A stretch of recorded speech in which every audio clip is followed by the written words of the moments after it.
और उधर छत्तीसगढ़ के पूर्व मुख्यमंत्री भूपेश बघेल अफसरों को नसीहत देते हुए नजर आ रहे हैं। जी हां, भूपेश बघेल कह रहे हैं कि वक्त बदलते देर नहीं लगती, असफल अफसर संभल जाए।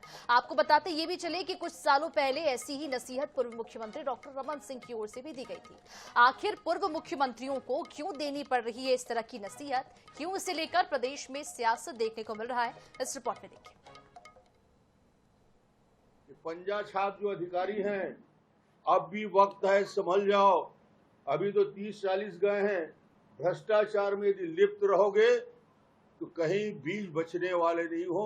जेल के अंदर भी व्यक्तिगत दुश्मन की तरह व्यवहार करना ये उचित नहीं है और समय बदलते देर नहीं लगता।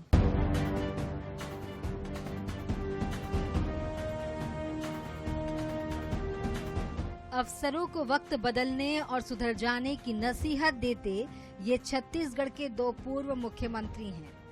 दोनों अलग अलग समय का वीडियो है जब दोनों पूर्व मुख्यमंत्री अफसरों को ये एहसास करा रहे हैं कि वक्त बदलते देर नहीं लगती।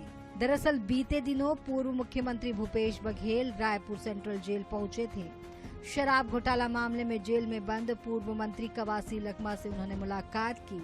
कवासी से मिलकर निकले भूपेश बघेल ने दो टूक लहजे में अफसरों को कहा, वक्त बदलते देर नहीं लगती। उन्होंने ऐसा इसलिए कहा क्योंकि कवासी लखमा लंबे समय से तबीयत ठीक नहीं होने की बात कह रहे हैं, लेकिन उन्हें जवानों की कमी का हवाला देते हुए उपचार की सुविधा नहीं दी जा रही है। यही वजह है कि भूपेश बघेल सीधे अफसरों पर बिफरे और वक्त एक जैसे नहीं होने की नसीहत दी डाली। लगभग 3 साल पहले कांग्रेस की सरकार के दौरान ऐसी ही नसीहत पूर्व मुख्यमंत्री डॉक्टर रमन सिंह ने भी दी थी, जब घोटाले चरम पर थे और अफसर मनमानी कर रहे थे। तब अफसरों को डॉक्टर रमन सिंह ने कहा था, पंजा छाप अफसर समझ जाए, वक्त बदलते देर नहीं लगती। अब दोनों पूर्व मुख्यमंत्रियों के बयानों पर जमकर सियासत हो रही है। भाजपा जहां भूपेश बघेल पर तीखा हमला बोल रही है, यह पूछ रही है कि भूपेश बघेल को बदलते वक्त का ख्याल पहले क्यों नहीं आया। वहीं कांग्रेस भी पलटवार की मुद्रा में नजर आ रही है।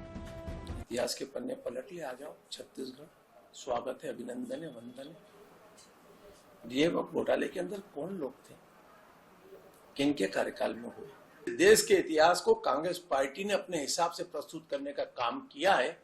अब देश की जनता जाग चुकी है, वो इतिहास के पन्ने को भी पलट करके देख रही है, कांग्रेस के उस समय के कृत्य को भी देख रही है और कांग्रेस की कार्य करने की पद्धति और उनके करने की पद्धति को भी देख रही है। दिग्विजय सिंह ने जो पोस्ट किया है वो भारतीय जनता पार्टी की सरकार को उन्होंने आईना दिखाया है। भारतीय जनता पार्टी की सरकार बनने के बाद छत्तीसगढ़ में डीएमएफ के मामले में बंदरगांठ चालू हो गई है और बड़े पैमाने पे घोटाले हो रहे हैं। छत्तीसगढ़ की सियासत में कई बार ऐसे नसीहत दिए जा चुके हैं। जब जब कोई नेता विपक्ष में होता है, ऐसे बयान सुनने मिलते हैं, पर सत्ता में आने के बाद खुद ही बदलते वक्त को भूल जाते हैं। बहरहाल भूपेश बघेल की नसीहत का अफसरों पर कितना असर होता है, इस नसीहत के बाद कवासी लखमा को उपचार की सुविधा मिलती है या नहीं, ये जरूर देखने वाली बात होगी। गौरव शर्मा, INH 24/7, रायपुर।